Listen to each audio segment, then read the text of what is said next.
Hello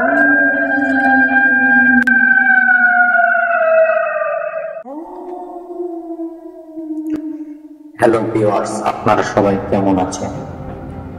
আজকের ঘটনাটি আমাদের কাছে যেভাবে পাঠিয়েছেন সেভাবেই পড়ে শোনাচ্ছি।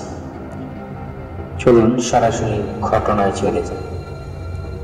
আমার নাম রুদ্র, বাসা চুয়াডাঙ্গা জেলার আমলডাঙ্গা থানায়। আমি হরর বা প্যারানরমাল অ্যাক্টিভিটিস সম্পর্কে কখনো বিশ্বাস করতাম যদি এই ঘটনাটি আমার সাথে না ঘটতো।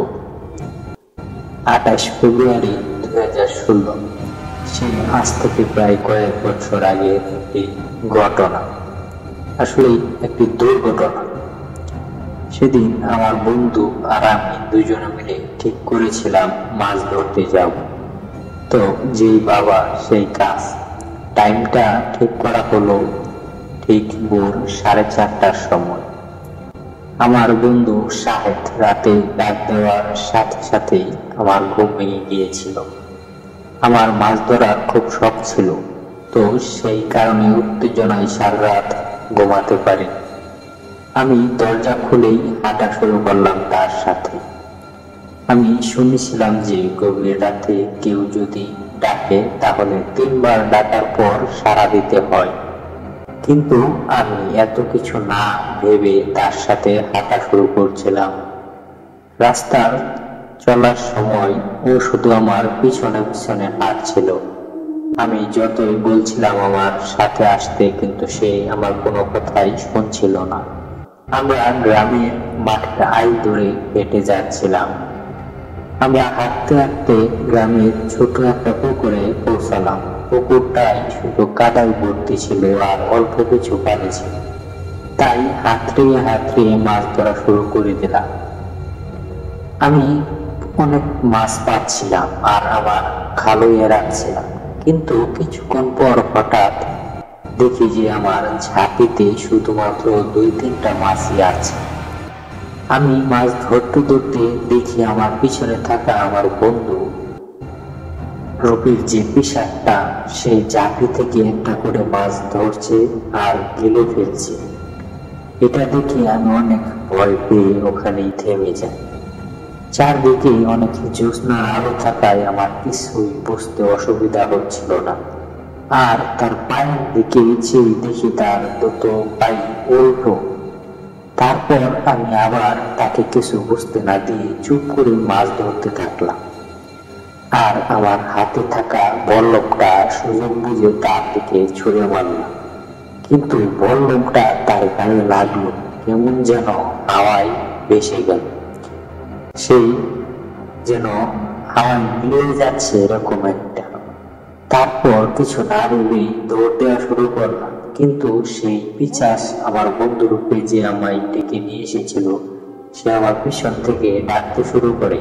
আমি পিছন থেকে না চেয়ে দৌড় দিতে থাকলাম, কিন্তু কিছুক্ষণ পর আমার সামনে চেয়ে দেখি সে আমার সামনেই দাঁড়িয়ে আছে। এরপরে আমার আর কোনো কিছু মনে নেই। আমি ওখানে অজ্ঞান হয়ে পড়েছিলাম।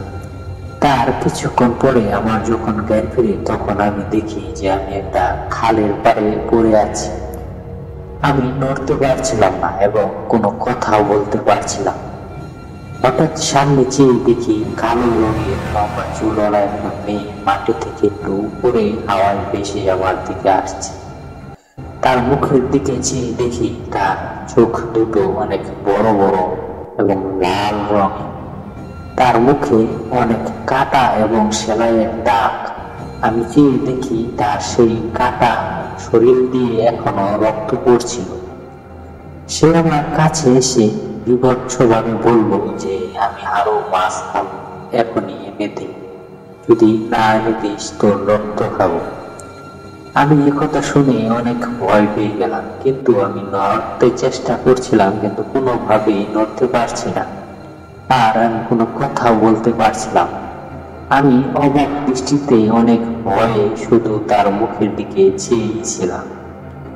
তখন দেখি আমার দিকে সে তাকিয়ে ভয়ঙ্কর ভাবে হাসছিল।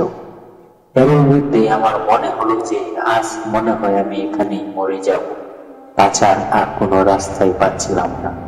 কিন্তু আল্লাহর রহমতে সেই সময় ফজরের আযান শুরু হয়ে গিয়েছিল, আর আমি যত দোয়া কালাম জানতাম তা জোরে জোরে পড়তে শুরু করলাম। তারপর কিছুক্ষণ ওই পিশাচটা অনেক ভয়ঙ্কর ভাবে চিৎকার শুরু করতে থাকলো।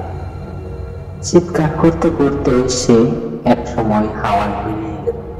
আমি এতটাই ভয় পেয়েছিলাম এবং দুর্বল ছিলাম যে আমি ওখান থেকে উঠে বাড়ি যেতে পারছিলাম না, আর কাউকে ডাক দিতেও পারছিলাম না। এর কিছুক্ষণ পর আমাদের মসজিদের হুজুর ওযু করার জন্য আসলে আমায় এখানে পরিস্থিতি দেখে আমাকে ধরে বাসায় দিয়ে আসে। তার 2 দিন পর আমার বন্ধু সাহেবকে জিজ্ঞাসা করেছিলাম যে তুই রাত্রে আমাকে ডাক দিতে এসেছিলি কিনা। তখন সে বলল, আমি তোকে ডাকতে এসে দেখি তুই আগেই চলে গিয়েছিস। এই দুর্ঘটনার পর আমি আর কোনোদিন মাছ ধরতে দিনের বেলায়ও যাওয়ার সাহস পাই। এখন পর্যন্ত আমি মাছ ধরতে যাইনি। প্রিয় দর্শক, আজকের এই ঘটনাটা এ পর্যন্তই ছিল। পরে ভালো লাগলে শোনাবেন। ধন্যবাদ।